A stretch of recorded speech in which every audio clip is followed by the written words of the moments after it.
Ouça a seguir a voz de Roberto Rabelo. Palestra de hoje: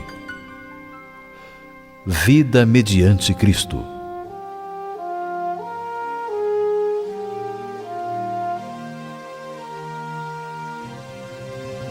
O nosso texto é 1 São João 5, 11 e 12. E o testemunho é este, que Deus nos deu a vida eterna, e esta vida está no seu Filho. Aquele que tem o Filho tem a vida. Aquele que não tem o Filho de Deus não tem a vida. Pelo pecado, o homem perdeu o direito à vida. Ficou sujeito à morte. Quando Deus criou o homem e o pôs no jardim do Éden, deu-lhe também a ordem: de toda a árvore do jardim comerás livremente, mas da árvore do conhecimento do bem e do mal não comerás, porque no dia em que dela comeres, certamente morrerás. Gênesis 2, 16 e 17. Adão e Eva desobedeceram e ficaram sujeitos à morte. A sua morte passou aos seus descendentes. A Escritura diz, portanto, assim como por um só homem entrou o pecado no mundo, e pelo pecado a morte, assim também a morte passou a todos os homens, porque todos pecaram. Romanos 5, versículo 12. Que é a morte?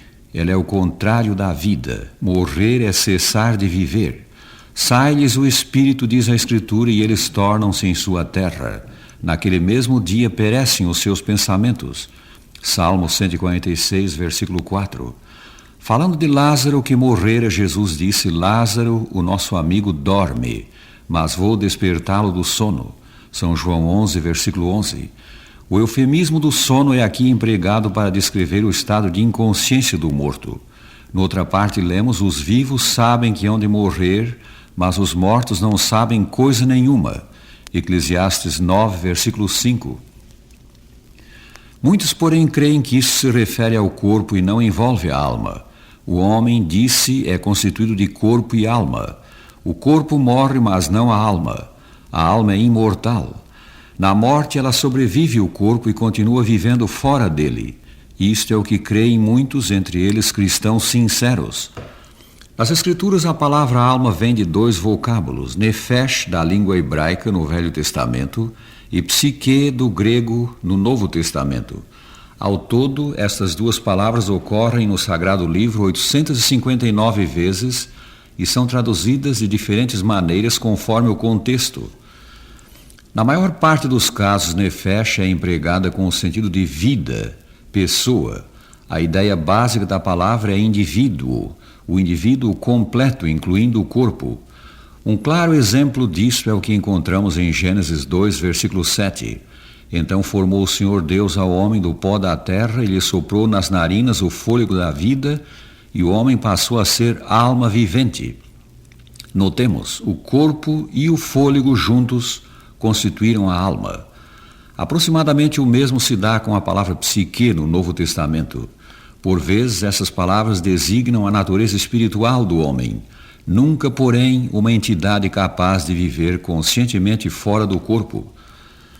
Pelo fato de que, em geral, a palavra alma é entendida como designando uma entidade espiritual capaz de viver fora do corpo, e pelo fato de que esse não é o sentido de nefesh e psique, como empregadas nas Escrituras, as mais recentes traduções do Sagrado Livro tendem a evitar o emprego da palavra alma para verter nefesh e psique. Em vez de alma, as mais recentes traduções preferem o emprego de pronomes pessoais e a palavra vida. Digno de nota é o fato de que, numa recente versão inglesa do Pentateuco, feita pela Sociedade Judaica de Publicações, os tradutores propositadamente omitiram de todo a palavra alma, porque, na sua opinião, ela não representa o sentido do hebraico em nenhum texto.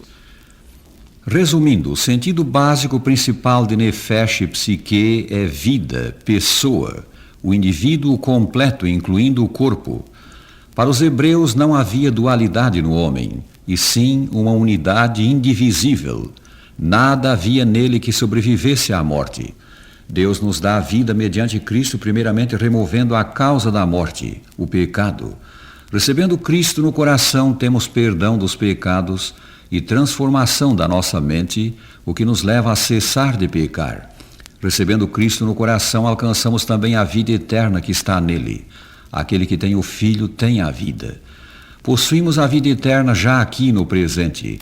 e ao voltar Jesus no dia final e ressuscitar seus filhos, receberemos imortalidade. Foi ao redor do ano 180 que o postulado da imortalidade natural da alma, oriundo da filosofia grega, penetrou na cristandade. Muitos cristãos abraçaram a ideia de que o homem possui uma alma imortal, mas sempre houve crentes em que nada há no homem capaz de sobreviver à morte, que a nossa esperança de vida além túmulo está condicionada à aceitação de Cristo. O número destes, dos que rejeitam o conceito tradicional de imortalidade inata, cresceu consideravelmente nos tempos modernos. Em suma, o pecado pôs sobre o homem uma sentença de morte. Se deixados a nós mesmos, a nossa vida finda na tumba. Mas Deus nos dá a vida em Cristo, vida eterna.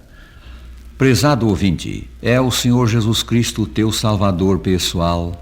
Se é que não, aceita-o agora com fé sincera. E o divino autor da vida te comunicará aquela vida que se medirá pela dele próprio. Pois o testemunho é este que Deus nos deu a vida eterna e esta vida está em seu Filho. Aquele que tem o Filho tem a vida. Aquele que não tem o Filho de Deus não tem a vida.